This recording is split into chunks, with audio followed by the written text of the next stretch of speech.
नमस्कार, रामकृष्ण हरी, राम राम. बघा, या विश्वामध्ये कोणती गोष्ट कुणासाठी ही शाश्वत नाही. आज माझी आहे, उद्या तुमची असणार आहे. तुम्हाला आज मी ऐकवत आहे, उद्या दुसरा येईल. म्हणजे पर्याय हा प्रत्येक गोष्टीमध्ये पर्याय आहे. कुणा एकावरती कुठलीही गोष्ट अवलंबून नाही. माणसाच्या वयानुसार किंवा वेळेनुसार काय निर्णय बदलतात. आता एक असाच निर्णय आपल्या महाराष्ट्रामध्ये झाला आहे. हा निर्णय महत्त्वाचा का? कारण त्या दोन्हीही लोकांचा एका अशा राजकारण्याशी संबंध आहे, त्या राजकारण्यानं खरंच आपल्या भारतामध्ये आपल्या वक्तव्य शैलीवरती म्हणा किंवा आपल्या विचारधारेवरती एक ठसा उमटवला होता. हिंदुत्व म्हटलं की त्यांचं नाव हे आग्रहानं पुढे यायचं, म्हणजे माननीय बाळासाहेब ठाकरे साहेबांचं.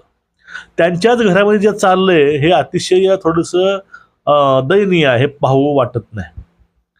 पण नेमकं आता या ठिकाणी पाठीमागं राऊतांचा बाजा वाजवला गेला, आता तो बाजा उद्धवजीचा वाजतोय.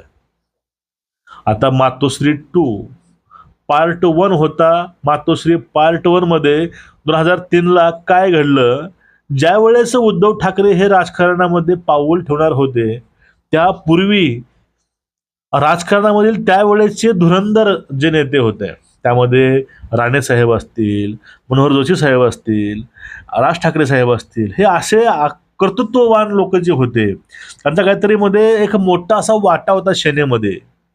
अहो, त्यावेळेसची सेना अशी होती की कुठं काही होत्या, फक्त सेनेचं नाव असायचं.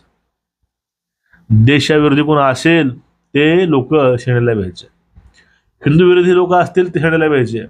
पण आता हिंदू विरोधी लोकांच्याच गोट्यामध्ये सेना जाऊन बसलेली आहे, अशी एकूणच परिस्थिती आहे. आता सध्या 2003ला हे झालं होतं. बाळासाहेबांकडचे जे काही हे होतं ते ट्रान्सफर झालं उद्धव ठाकरेंकडे. ते येत असताना त्यांनी सगळे रस्ते साफ केले आणि फक्त एकच वर्चस्व राहिलं, ते म्हणजे वर्चस्व हे उद्धव ठाकरेंचं.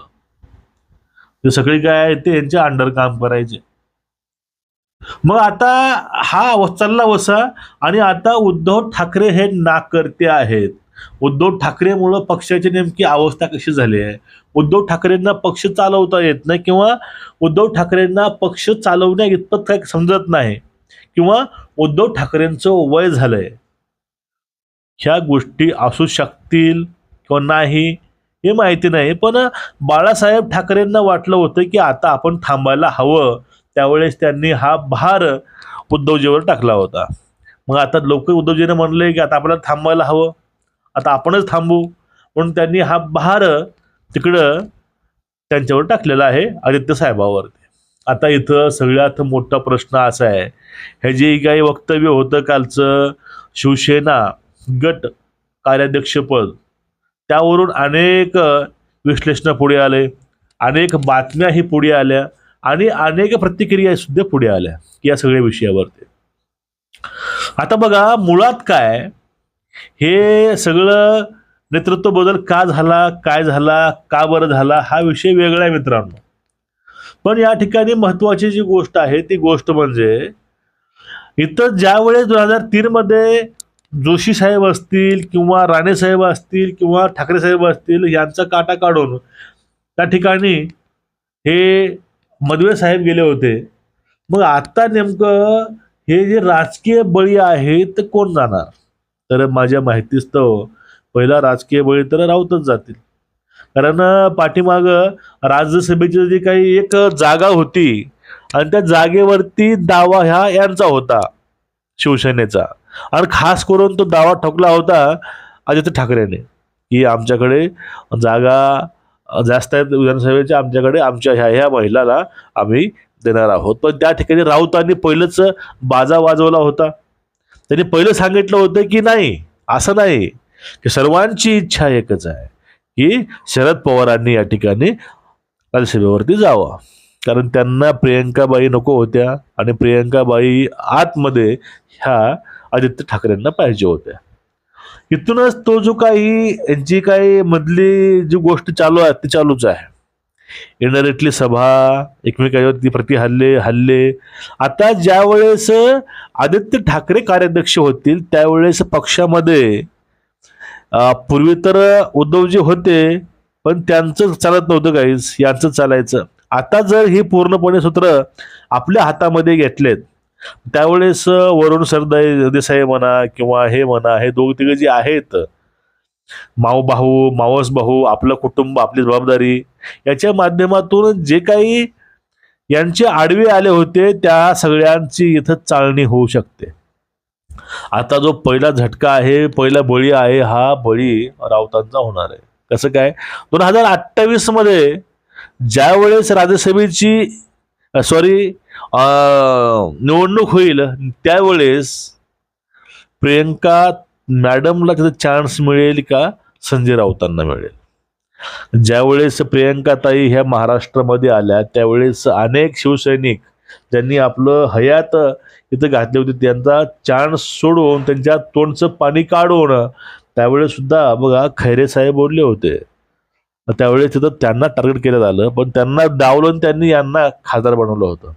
2028ला संजय राऊतांचा राजकीय बळी देऊन त्या ठिकाणी खासदार या ठिकाणी ह्या होऊ शकतात. पण कुठल्याही परिस्थितीमध्ये खासदार हे राऊत होतील असं वाटत नाही. कारण भाऊ बोलले होते परवा दिवशीच की आता शिवसेना जो काही गट आहे हा गट फक्त कशापुरता मर्यादित आहे, फक्त तो पत्रकार परिषदेपुरता मर्यादित आहे. त्यांचं कर्तृत्व, त्यांचं काम दिसत नाही, सापडत नाही. जे पहिलं होतं ती सेना वेगळी होती, आताची सेना ही काफिराच्या जवळ जाऊन बसलेली आहे, दुश्मनच्या गोट्यात जाऊन हे वाढत आहे. हा मुळात गोष्ट आहे. आता ज्यावेळेस जे काही आता हे नेतृत्व बदल झालं, उद्धव साहेबांचं पूर्ण राजकारण फेल झालं. आता आदित्य ठाकरे जेव्हा इकडे येतील, ते हे पद स्वीकारतील, त्यावेळेस नवीन रणनीती काय असणार आहे, नवीन कुठले तेवढे आव्हानं असणार आहेत, आणि नेमकं ते आता पक्ष कुठल्या प्रकारे तारू शकतात हे गोष्ट पुढची आहे. पण सध्या ह्या सगळ्या गोष्टी बघितल्या तर या ठिकाणी लवकरच राजकारणातून निवृत्ती घ्यायला या ठिकाणी उद्धवजींना भाग पाडलंय का, असा इथे प्रश्न तयार होतो. आता कुणाला ठेवायचं, कुणाला काढायचं, पहिलेच बघा जे यांचे खासदार आहेत, आमदार आहेत, यांचा प्रश्न असा होता की आदित्य ठाकरे हे मतदारसंघात फिरत नाहीत, भेट देत नाहीत, ते कुठल्या सभा लावत नाहीत आणि तो जनसंपर्क ठेवत नाहीत. ह्या सर्वांच्या समस्या होत्या, सर्वांचे कॉमन प्रश्न हेच होते. मग पूर्वी जे काही उद्धव साहेब आहेत ते लाईव्ह मीटिंग तरी घ्यायच्या, पण हे ते सुद्धा घेत नाहीत. मग सगळं असताना पहिलेच हे लोक नाराज असताना ज्यावेळेस ह्या सगळ्यांचे लगाम ज्यावेळेस हे हातामध्ये घेतील, मग त्यावेळेस नेमकं कसं असेल? त्यांच्याकडे एक पद दिलं होतं कोरोनामध्ये पर्यावरण मंत्रिपदाचं, त्यावेळेस त्यांनी केलं काय? आता बोंबलतायत झाडे लावा, झाडे जगवा. त्यावेळेस त्यांनी आपल्या मुंबईमध्ये पेंग्विन आणले होते एवढा पैसा खर्च करून, आणि आता ते नेमकं राजकारण कुठल्या लेवलला जाऊन करतात त्यांनाच माहीत. पण लवकरच एक विचारधारा सोडलं तर नेमकं माणूस कायचा काय होतो, आणि उद्धव ठाकरे म्हणजे शिवसेनेची उद्धव ठाकरे सेना झाली, आता त्या सेनेची आदित्य उद्धव ठाकरे सेना झाली. हा प्रवास शिवसेनेचा आहे.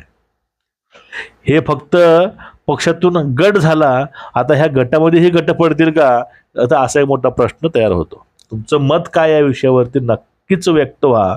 पण सगळ्या गोष्टी बघितल्या तर आदित्य पर्व नवच आहे सर्व, ह्या गोष्टी म्हणायला हरकत नाही. या ठिकाणी बाजा हा वाजलाय तो 100% उद्धव साहेबांचा.